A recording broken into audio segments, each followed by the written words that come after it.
Okay. Ito ang another view ng medyo napamahalan ko dito ang level kasi matagal na itong lupa na ito ginagamit. So nagsimulang maglinis, tinabas yung mga damo, inararo, halos 5 days sa araro suyod. Yun, ito na yun resulta, kaya medyo napamahal yung labor.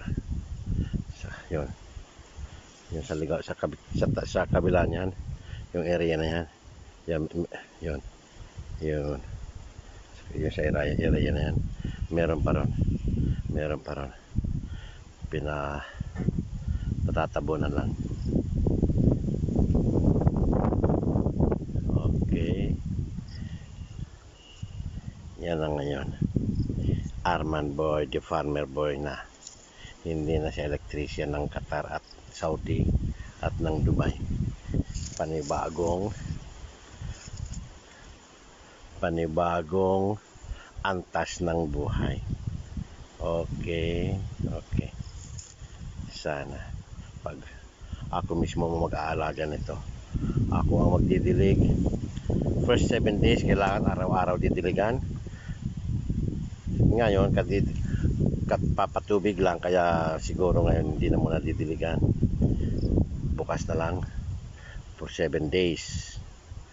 After 7 days, 7 days to 30 days, every 4 days na ang pagpatubig. Every 5 days patubig, alternate. Minsan palalagpasan ng tubig, pero sandali lang, tatanggalan kagad yung tubig, and then didiligan ng regadera, and then applyan na rin natin at the same time habang nagdidilig ng regadera yung mga pinerment ko yung mga dahon ng pilipil na nandoon sa balde na yan, doon. Siya rin ang didilig ko. Yan ang magsisilbing fertilizer. Siyempre after 40 days lalagyan na rin ako ng fertilizer na yung komersyal, para siguradong tumubo ang aking sibuyas. Salamat po. God bless us. Yan. Ito yung sasabi ko na sa taas. Marami. Lilinis na parang gusto yan. Linis na linis. Bago tamo na ng sibuyas. Ito. Yan doon. Hanggang doon. Nakasakay ako sa kabayo. Okay.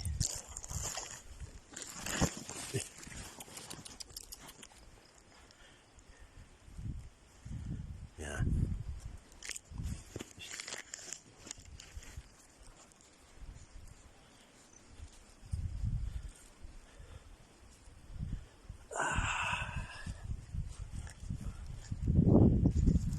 Ito natin. Siguro mga halos kalating tara din ito.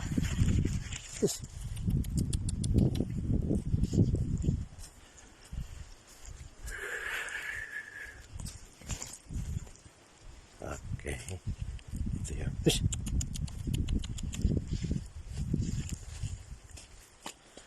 At meron pa rin kaperaso. Meron pa rin. Yung nilinis na yun. Tatanim din ang sibuyas. Okay, siya na lang punta natin, ha. Dan hold muna.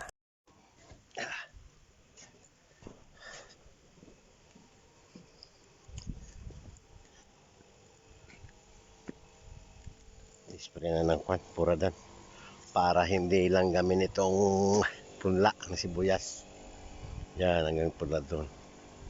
Tinatabunan niya ng dayami para tinatabunan ng dayami para hindi kagad magwan. Ito, natubigan na kagabi, oh. Nabasa na. Nabasa.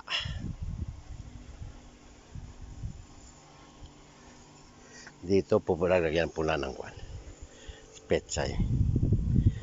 nagtatanim yung asawa ni Junji. Ito si Junji. Yan.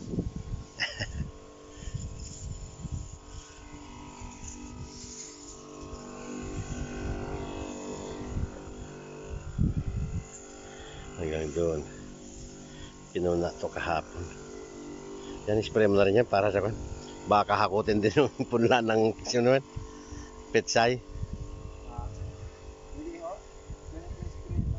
Ganon.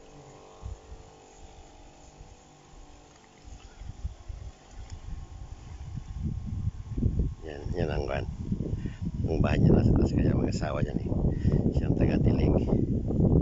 Siyang taga-dilig dito. Yan. Itong kaparaso to. Hanggang Cebu. Nagwan. Petsay.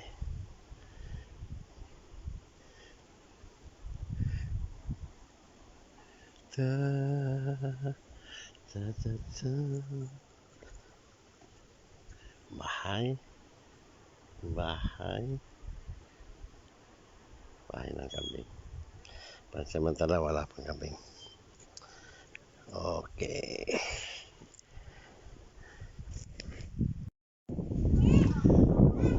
Yun.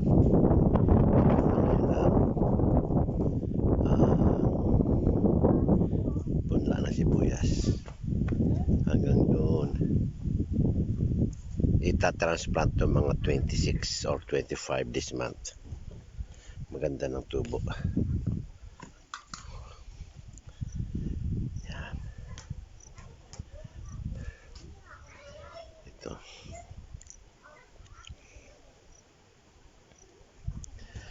Punla ng sibuyas. Ito rin ang punla ng petsay. Mukhang naparami, hindi lahat may tatransplant eh.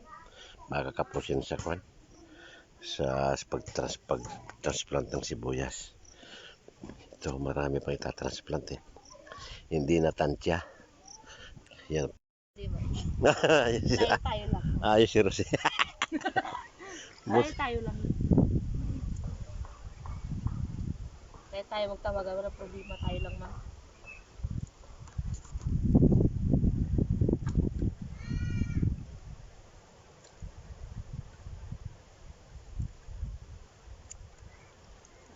Akala ko patras ang kuhan. Paabante pala be. Pwede rin po. Pwede rin patras. Yung di ba sa kuhan patras yung Sa palay. sa palay. Yun. Oo nga. Pag ganun po yun. Oo nga eh. Magpapalayan tayo dito, busing, no? Oo, kung pwede. Sa lugar na yun. Bro. Para may konsumo. Oo. Kahit na pang konsumo man lang ano. Daming palay man dito. Na ano din. Pa tayo, sige. Lahat natin ay mararating natin. Pare ka, di ka nakakain, di ka nabibili na. Hindi na talaga kain ako. Di, Tayo ko din ng bigas. di nabibili tayo ng bigas. Pagpatayin ako, hindi nakakain. Yung mabango be, ano? Yung, hindi kita hindi. Hindi ka nagsasabi kanina kay Boss Nabon. Masarap yun. Sinabon? Hindi ka nagsasabi. Oo nga pala. Mas pitinirin yata yan.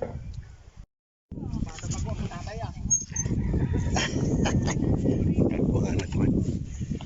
Yun. Karga na ito punta ng Iloilo.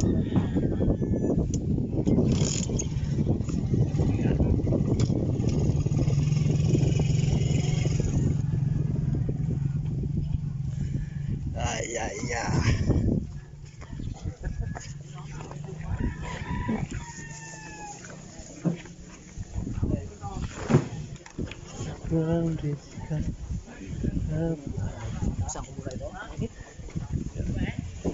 Yuan.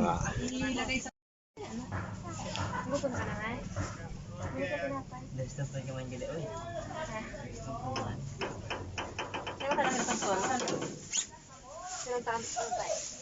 Hindi marunong ako. Ba't titingin-tingin? Kailan mag-aanit? Uber. Ngayong October. Ngayong October. Ibigyan mo. Ano saan tayo? Para naman eh, mayroon tayong kwan. Ayaw ko lang binibidyo-video ako. Pre. Libre yan. Baka makakilala sa akin.